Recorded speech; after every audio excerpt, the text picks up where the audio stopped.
Archimedes का सिद्धांत क्या है? हम लोग सिर्फ समझते सुनते थे नाम, लेकिन आखिरकार होता है क्या, इसके बारे में हम पूरा विस्तार रूप में बात करने वाले हैं और पूरा एक्सपेरिमेंट के साथ ही डिस्कशन करेंगे। देखिएगा, तो पहले हम जानते हैं कि जब कोई वस्तु को सिंपल अगर साधारण जैसे मान लो कि बीकर है, बीकर में अगर लगभग आपका पानी 4 लीटर रहेगा, ठीक है। अगर इस बीकर में पानी अगर 4 लीटर है तो इसमें कोई वस्तु जब डालते हैं तो वस्तु का विशेष क्या होगा, इसमें मान होगा, कुछ इसका क्या होगा, मतलब कि वजन होगा, है ना। तो वस्तु का वजन जो मान होगा, मान लो कि लगभग में 400 ग्राम हमने माने वस्तु का वजन।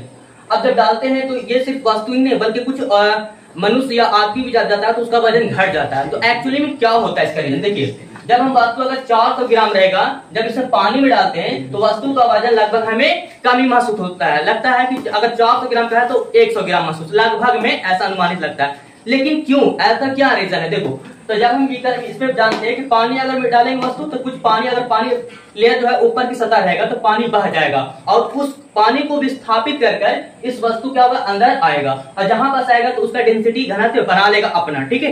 तो अब क्या है कि वस्तु जो है ऊपर की ओर कुछ उपलाने मतलब कि तैरने लगता है, स्विम फ्लोट करने लगता है। क्यों? आखिर ये भी रीजन समझिए, जब कोई वस्तु को ऊपर में प्रेशर लगता है कि ऊपर फेंक रहा, तो वो फेंकने का रीजन क्या है, वस्तु तो कम हो गया और लेकिन पानी आपको वही रहेगा 4 लीटर। बस आपका शर्त ये है कि वस्तु का वजन कम होगा और किसकी वजह से हमें कम लग रहा है, पानी तो वही रहेगा लेकिन इसका वजन क्या होगा, पानी को विस्थापित करके आया उसी का, लेकिन कम महसूस होगा।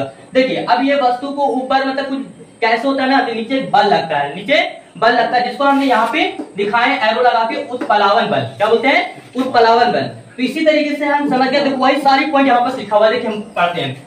तो किसी ठोस वस्तु को सॉलिड है ना स्टेट में कोई वस्तु होगा किसी द्रव में, द्रव चाहे गैस में, द्रव मतलब जैसे पानी आपका द्रव हो गया, द्रव या गैस में आसान या पूर्ण रूप से या आंशिक रूप से डुबाया जाता है अच्छी तरीके से, तो उसके भार में कमी आ जाती है। तो हमने क्या बताया, वस्तु में क्या हो जाएगा, कमी हो जाएगा, ठीक है। जो ठोस वस्तु द्वारा जो डूबा उसके प्रति पानी क्या हो जाएगा, या द्रव रहेगा, कुछ बह जाएगा उसके हिस्से से, ठीक है। देखो, विस्थापित किए गए द्रव या गैस जो बाहर निकल जाएगा, देखो वो गैस के बार है ना, बार के बराबर होता है, मतलब वस्तु के जो पानी जो बाहर निकला, जितना पानी निकलेगा उसके ही समान कौन होगा, वस्तु एडजस्ट करेगा उस जगह पे। बात समझ में? चलते इसी तरीके से एक्सपेरिमेंट के द्वारा हम डिस्कशन करेंगे, चलते।